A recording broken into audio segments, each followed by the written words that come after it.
Le projet a commencé il y a 2 ans. 2 ans auparavant, moi et Jimmy, on avait besoin d'un espace d'atelier. Donc, on a cogné à la porte de Maison Mère. Depuis ce temps-là, on travaille ici, puis on monte un projet collectif afin d'avoir vraiment un lieu rassembleur pour les artistes de la communauté d'ici et d'ailleurs.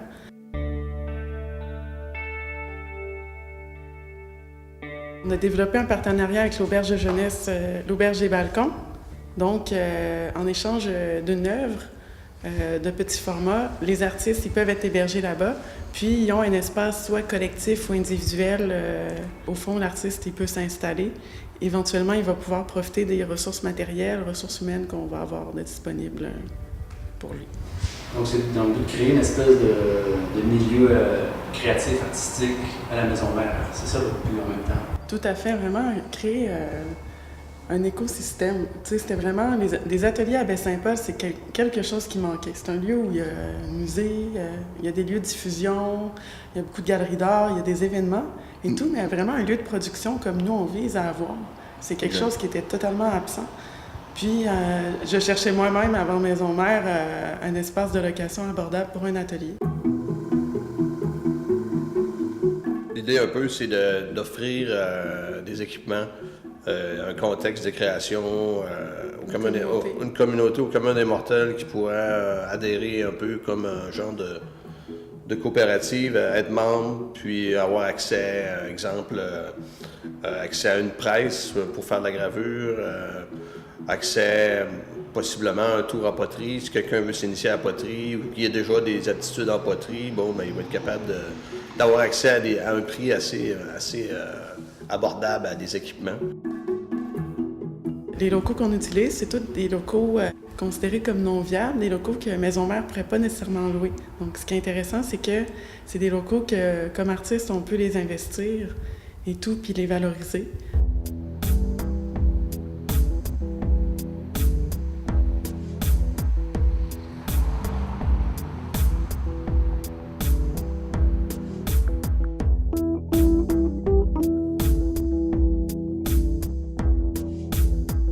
J'ai grandi à Québec, puis ensuite de ça, à 22 ans, j'ai quitté mon domicile familial pour aller habiter à Montréal. Fait que ça fait 7 ans maintenant que je suis à Montréal.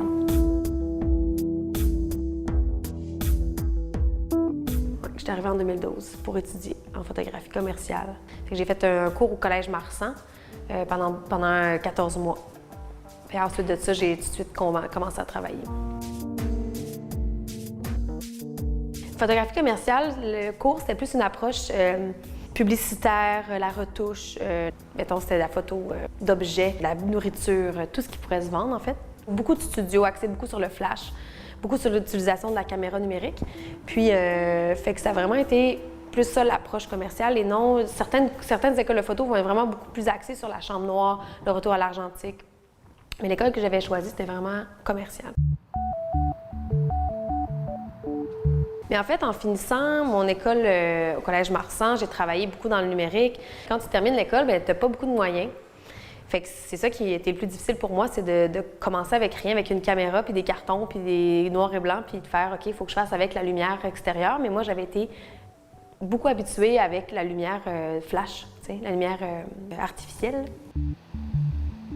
Puis, de fil en aiguille, j'ai fait beaucoup de contrats. J'ai commencé à faire des portraits lumière naturelle parce que c'est la seule façon que je pouvais utiliser mon médium. Et là, j'ai eu une approche qui était beaucoup plus réaliste. Une source de lumière qui peut créer vraiment l'effet désiré avec des réflecteurs, avec des cartons blancs, pour vraiment construire ma lumière face à une source lumineuse qui est la lumière naturelle.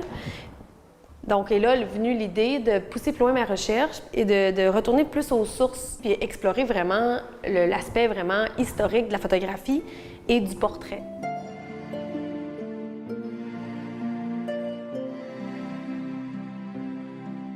Ça m'a amenée à Juliette Marguerite Cameron, qui est une photographe, une des premières photographes qui photographiait des artistes à l'époque et qui s'entretenait avec eux parce que c'était ses amis.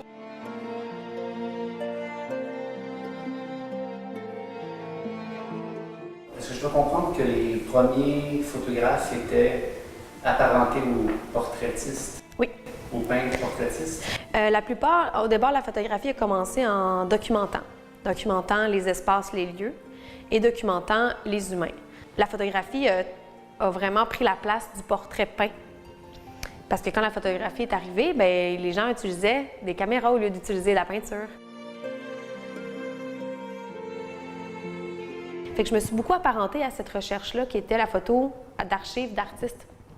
Donc, je me suis dit, je vais réfléchir à ça et retourner aux sources et donc retourner à l'argentique.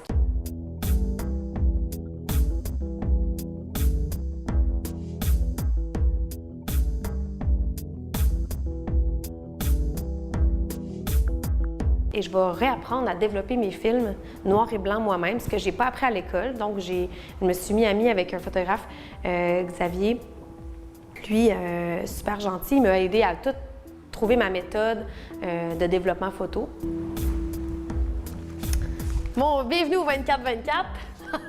C'est pas vrai! Je me suis fait une petite chambre noire dans le garde-robe juste à côté dans mon atelier. Donc, je peux développer mon film complètement dans le noir, développer ma pellicule, la laisser sécher, puis ensuite couper et la scanner avec mon scanner. Puis là, je peux éditer mon image et ensuite de ça, j'ai mon imprimante, donc je peux imprimer. Ici, premièrement, je ferme la porte, je suis complètement dans le noir et puis oui, il y a un moment que je prends 2 minutes pour me calmer, mais je suis un petit peu... j'aime pas le noir. Donc, je m'enferme et je respire. Et puis, je prends mon film, qui est comme ça, à la base. Je prends un ouvre-bouteille, j'ouvre la petite capsule ici.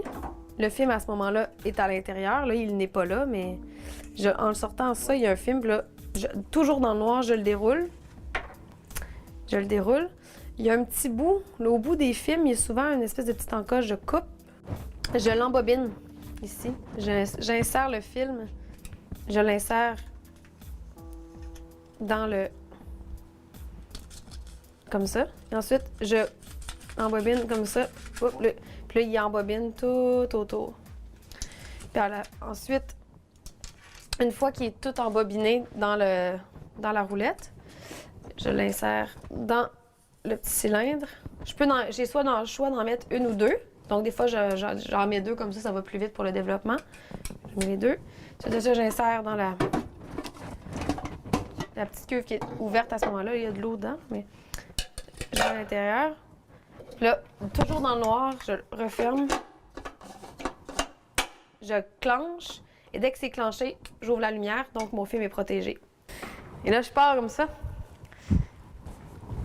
Je vais dans... Je m'installe ici. Là, je ne filme pas le lavabo, là, mais... Les vieilles bouteilles, ça, c'est mon développeur. C'est un peu trash, là, mais... Développeur et fixeur.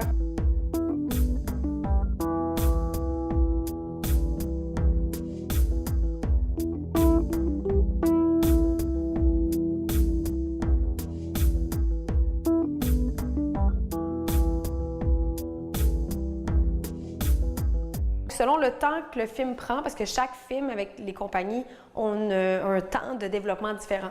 Donc, pour ce qui est de mon film que j'achète, le 400 TX, 3TX, lui, 6 minutes 45. Donc, j'insère le contenu de la bouteille à l'intérieur de ma cuve.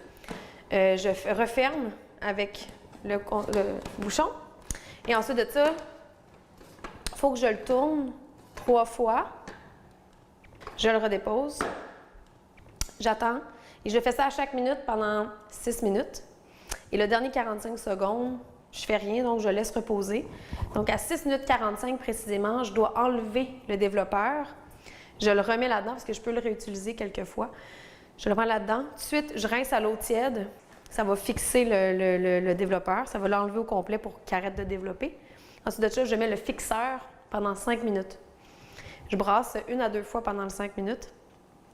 Donc, même chose. Ensuite de ça, après 5 minutes et 20, je vide ma cuve. Je remets le tout là-dedans. Ça aussi, je peux le réutiliser. Et puis, ensuite de ça, je rince bien à l'eau tiède. Et après ça, ça fonctionne et le film est développé. Donc après ça, on revient ici avec la pellicule. Je sors la pellicule. Donc en sortant la pellicule, le fil est très très haut, là. Donc à peu près haut comme ça. Parce que là, ici, on voit le film, je l'ai coupé pour pouvoir le scanner, mais normalement, il est vraiment tout à la suite de l'autre. Donc, je prends ma pellicule, je prends ici, puis je l'accroche ici, comme ça, pour qu'il sèche. Donc, d'habitude, il descend jusqu'en bas ici. Oui. Puis, on enlève l'eau avec un petit chiffon, comme il faut, là, un petit linge à lunettes ou les doigts. Fait qu'on enlève pour qu'il reste de traces d'eau. On laisse sécher à peu près 30-45 minutes. Ensuite de ça, je peux le couper puis le scanner.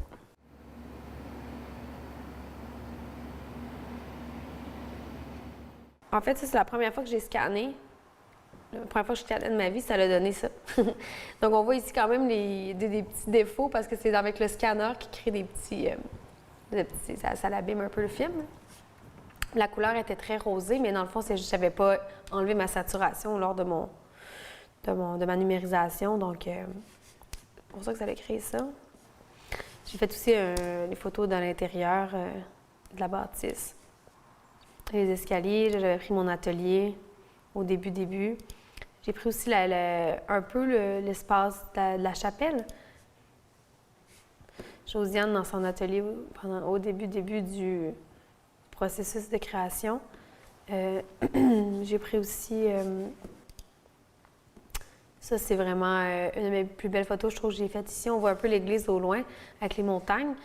La lumière était très, très belle aussi. Il y a aussi Philémon Simon, on est allé voir un de ses spectacles. Je l'ai pris en photo sur son traversier. Donc, j'ai décidé de prendre une petite photo de lui, mais floue, parce que j'aimais bien l'idée de voir un peu l'univers du traversier, puis lui un peu en flou en avant qui pose. J'adore cette photo-là. Il était très content d'ailleurs de la voir. Ça aussi, c'est le traversier. Ça, c'est des photos du bord de l'eau aussi, que j'aime bien. Je me suis commandé une caméra A1 Canon des années 60, fin des années 70. Puis, elle est nickel, elle va super bien. Il y a quelques défauts, des fois, dans les films qui créent une partie du cliché un petit peu plus surexposé. Donc, on voit ici la bande. C'est vraiment intégré dans le film. Ça doit être un problème aussi avec ma caméra, je ne sais pas encore. J'explore un peu. Mais je trouve ça quand même intéressant, une partie surexposée versus une partie sous-exposée. Bien, bien exposée et surexposée. Je trouve quand même ça beau.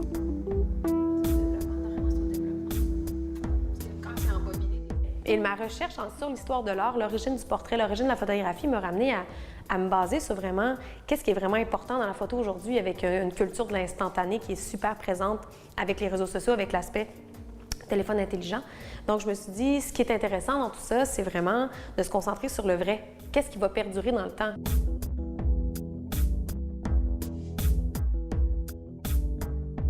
J'ai pris des religieuses en photo. On a rencontré Sœur Marcella et Sœur Louisette. Une à la chapelle, l'autre, elle nous a invités chez elle à venir visiter son nouvel espace parce qu'ils ont dû quitter le couvent dans lequel on se situe présentement et pour déménager. Et puis, nous ont montré son nouvel espace et tout. Et donc, j'ai pas envie de faire une espèce de photoshoot avec elle, puis l'asseoir, puis à dire, OK, on prend 1 heure pour faire des photos, je vais en faire 500, puis je vais en avoir une de bonne. Non, j'ai eu 3 clichés, j'en ai gardé une parce que j'étais dans son univers, c'était très documentaire, j'avais une rencontre, j'avais du réel.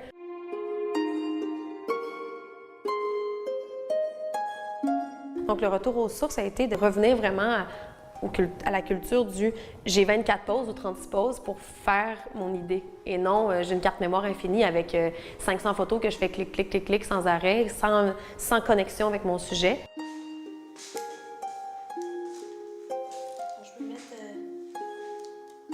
C'est fascinant de savoir à quel point je prends mon temps. Je choisis mon angle, je choisis mon soleil, je choisis la température la température de couleur de la journée, tu sais. Donc, je trouve ça plus posé comme processus, puis c'est moins stressant.